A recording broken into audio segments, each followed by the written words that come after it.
सुप्रभात। आज का विचार, हमें अपने काम के महत्व का आदर करना चाहिए। We should respect our jobs importance. अर्थात जो भी कार्य हमें सौंपा गया है, हमें मिला है या हमने चुना है, हमें उस कार्य के महत्व का आदर अवश्य करना चाहिए। उस कार्य का आदर करें और कभी ये ना सोचें कि उस व्यक्ति का कार्य बहुत अच्छा है, मेरा कार्य अच्छा नहीं है। कार्य सबके बहुत अच्छे होते हैं यदि वो लगन, मेहनत और ईमानदारी से किए जाएं। बहुत बहुत धन्यवाद। गुड मॉर्निंग प्यारे बच्चों, आज फिर लेकर आई हूँ आपके लिए एक नया शब्द। आज का हमारा शब्द है बैरियर। BARRIER, बैरियर, जिसके विभिन्न अर्थ हैं, जैसे अवरोध, घेरा, रुकावट और नाका। आइए इसे एक उदाहरण से समझते हैं। कल बहुत तेज बारिश आई और साथ में आंधी भी आई, जिसके कारण सड़क पर लगे कुछ पेड़ टूटकर सड़क पर गिर गए, जिसके कारण लोगों को बहुत ही अवरोध हुआ। Thank you. Good morning. तो अब समय है आज की पहेली का। तो बताइए वो क्या है जो आपके सोने से पहले ही नीचे गिर जाती है? आखिर ऐसी कौन सी चीज़ है? आपका मोबाइल? आपकी घड़ी? फिर क्या हो सकता है? Your time starts now. जल्दी बताइए। ओ टाइम आउट। इसका सही जवाब है हमारी पलकें। हमारी पलकें नींद आने से पहले ही बंद हो जाती हैं। पलक क्या होती हैं? आँख की पुतली के ऊपर का पपोटा जो इसकी सुरक्षा करता है वो पलक कहलाता है। पलकों का झपकना एक वांछित या अनैच्छिक दोनों प्रकार की प्रक्रिया कहलाती है। पलकें सिकुड़कर और खुलकर आँखों के खुलने और बंद होने की स्थिति बनाती हैं। ओके बच्चों, आज के लिए इतना ही। Have a good day. Thank you. सुप्रभात। आइए डालते हैं एक नजर आज के इतिहास पर। 3 जुलाई सन 1819 में अमेरिका का पहला बचत bank, bank of saving in New York शुरू हुआ। 3 जुलाई सन 1908 में आज ही के दिन भारतीय स्वतंत्रता सेनानी बाल गंगाधर तिलक को राजद्रोह के आरोप में अंग्रेजी सरकार ने गिरफ्तार कर लिया था। आज के लिए बस इतना ही, फिर मिलेंगे। धन्यवाद। सवेरे का नमस्कार। वक्त है आज की विशेष का। स्वराज्य हा माझा जन्मसिद्ध हक्क आहे आणि तो मी मिळवणारच। अर्थात स्वराज्य मेरा जन्मसिद्ध अधिकार है और मैं इसे लेकर ही रहूंगा। मराठी भाषा में यह नारा महान स्वतंत्रता संग्राम सेनानी बाल गंगाधर तिलक जी द्वारा दिया गया था। लोकमान्य बाल गंगाधर तिलक जी, जिनका मूल नाम केशव गंगाधर तिलक था, वे एक भारतीय राष्ट्रवादी, शिक्षक, समाज सुधारक, वकील और एक स्वतंत्रता सेनानी थे। वे भारतीय स्वतंत्रता संग्राम के पहले लोकप्रिय नेता हुए। ब्रिटिश औपनिवेशिक प्राधिकारी उन्हें भारतीय अशांति के पिता कहते थे। उन्हें लोकमान्य का आदरणीय शीर्षक भी प्राप्त हुआ, जिसका अर्थ है लोगों द्वारा स्वीकृत उनके नायक के रूप में। लोकमान्य तिलक जी ब्रिटिश राज के दौरान स्वराज के सबसे पहले और मजबूत अधिवक्ताओं में से एक थे तथा भारतीय अंतःकरण में एक प्रबल आमूल परिवर्तनवादी थे। उनके शब्दों में, आपके विचार सही, लक्ष्य ईमानदार और प्रयास संवैधानिक हो तो मुझे पूर्ण विश्वास है कि आपकी सफलता निश्चित है। आज के लिए इतना ही। धन्यवाद। गुड मॉर्निंग बच्चों, अब बारी है आज के क्विज की। देखते हैं आज कौन से प्रश्न हैं।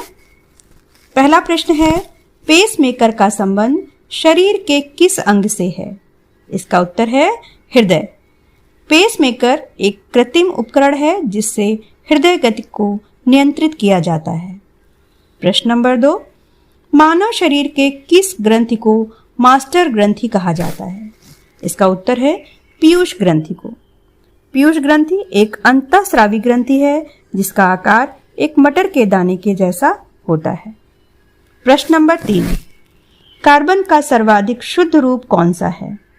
इसका उत्तर है हीरा। हीरा प्राकृतिक पदार्थों में सबसे कठोर पदार्थ है।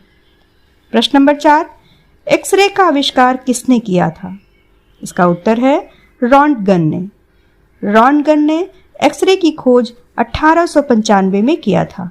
इसके लिए उन्हें भौतिकी से नोबेल पुरस्कार भी मिला था। आज के लिए इतना ही। धन्यवाद।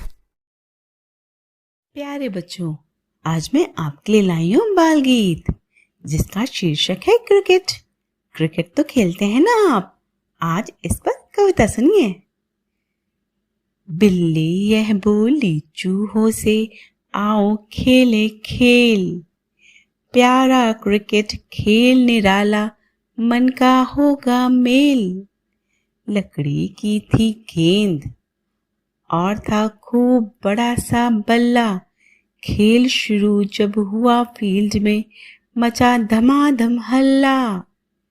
चूहे ने दिखलाई फुर्ती, कसकर मारा छक्का, होश उड़े फिर तो बिल्ली के, रह गई हक्का बक्का।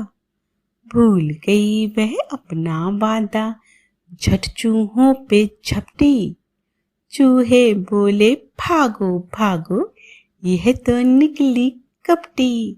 धन्यवाद। नमस्कार। तो चलिए अब सुनते हैं आज की कहानी जिसका शीर्षक है मटके में सर।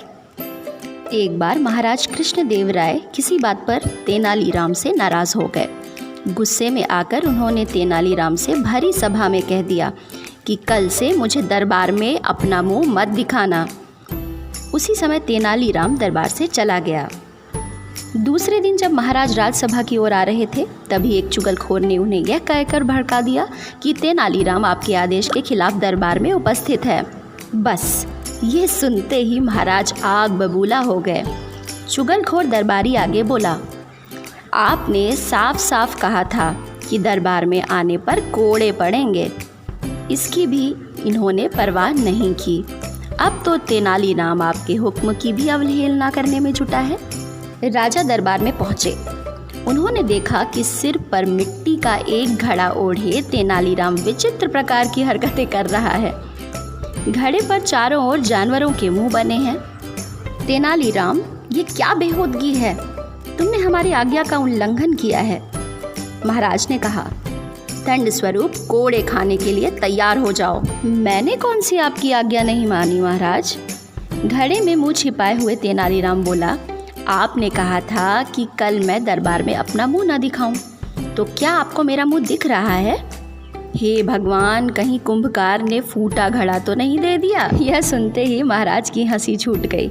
वे बोले, तुम जैसे बुद्धिमान और हाजिर जवाब से कोई नाराज नहीं हो सकता। अब इस घड़े को हटाओ और सीधी तरह अपना आसन ग्रहण करो। तो इसी के साथ आज की ये रोचक कहानी समाप्त होती है। धन्यवाद। नमस्कार। आज मोटिवेटर सेल्फ का विषय है सकारात्मक संक्रमण। दुनिया में दो तरीके के संक्रमण होते हैं, सकारात्मक और नकारात्मक संक्रमण। आजकल कोरोना संक्रमण का दौर चल रहा है, इसे नकारात्मक संक्रमण कहेंगे।